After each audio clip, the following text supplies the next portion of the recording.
मुख्यमंत्री सभी कानपुर गए हैं, तो आप विपक्ष के नेता हैं, क्या आप भी जाएंगे? हालांकि परिवार से मेरा कोई संबंध नहीं है और मैं तो अपने पार्टी के लोगों से कहूंगा कि ऐसी घटना में ये लोग जो परिवारवादी हैं, जिनकी सोच केवल अपने परिवार तक सीमित है, जाति का नारा देते हैं, लेकिन जब सत्ता में आते हैं तो तुष्टीकरण की नीतियों की पराकाष्ठा को पूरी करते हुए केवल अपने परिवार के विकास की बात करते हैं, अपने परिवार तक सीमित रह जाते हैं।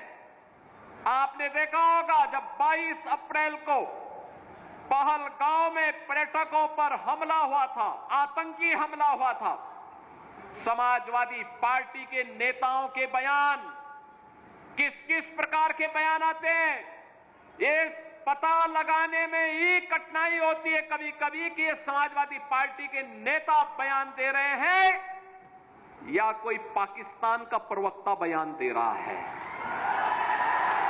ये पता लगाने में ही कठिनाई हो जा रही है। आपने कल समाजवादी पार्टी के एक पदाधिकारी का मुंबई में दिया गया बयान देखा होगा। इससे पहले कानपुर का एक नौजवान अपने परिवार के साथ गया था पहलगांव, स्वर्गीय शुभम द्विवेदी की निर्मम हत्या कर दी गई। जब पत्रकारों ने समाजवादी पार्टी के अध्यक्ष से पूछा कि आप समाजवादी पार्टी आप वहां क्यों नहीं गए, तो उन्होंने कहा कि हमारी पार्टी का थोड़े था। कितना दुर्भाग्यपूर्ण और शर्मनाक बयान है। बहनों और भाइयों, देश की संवेदना होनी चाहिए अपने नागरिकों पर। पूरा देश पार्टी लाइन से ऊपर उठ करके एक साथ इस घटना की निंदा कर रहा है और समाजवादी पार्टी के लोग इस प्रकार का दुर्भाग्यपूर्ण बयान देते हैं, इस प्रकार का दुर्भाग्यपूर्ण बयान देते हैं।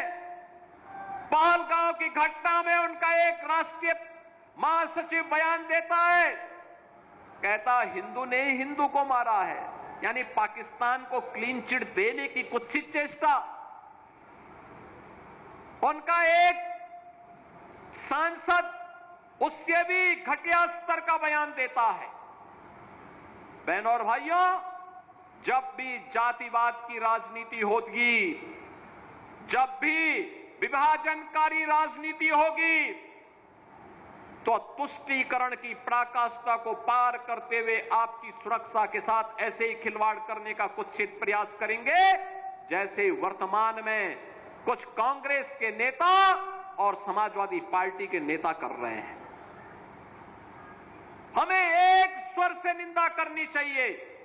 आतंकवाद के खिलाफ देश की लड़ाई प्रधानमंत्री मोदी जी के नेतृत्व में 144 करोड़ के भारत को एक स्वर से लड़ना चाहिए। एक स्वर से प्रधानमंत्री मोदी जी के नेतृत्व में आतंकवाद का नेस्तनाबूद करने के संकल्प के साथ आगे बढ़ना चाहिए।